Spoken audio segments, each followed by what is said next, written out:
नागपूरच्या माजी महापौर अर्चना डेहनकरांचे पती बंडखोरीवर ठाम आहेत।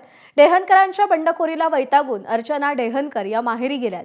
बंडखोरी मागे घेण्याची अर्चना डेहनकरांची मागणी आहे, पण त्यांचं हे आवाहन त्यांच्या पतीने धुडकावलेलं आहे। कोणत्याही स्थितीत बंडखोरी मागे घेणार नाही असं विनायक डेहनकर यांनी सांगितलेलं आहे।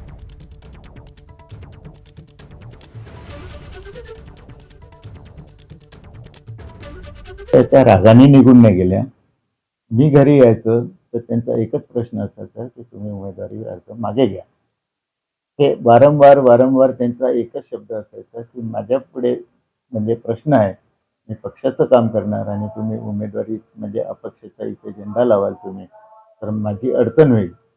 मी त्यांना एक सल्ला दिला की ठीक आहे, निवडणुकीपर्यंत तुम्ही आपल्या भावाकडे राहा, त्यानंतर या तिकडे जाऊन कुठेही प्रचार करा, पक्षाचा प्रचार करा।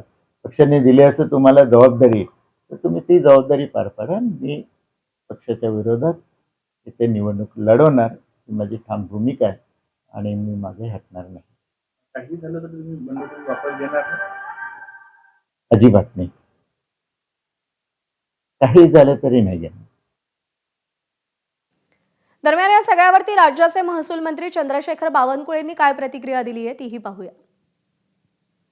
नाही, माननीय डेहनकरजी आणि आमच्या अर्चनाताई हे दोघंही निष्ठावान कार्यकर्ते आहे, पण थोडे डेहनकरजी नाराज झाले आहे।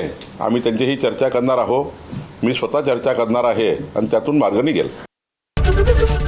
एबीपी माझा, उघडा डोळे बघा नीट।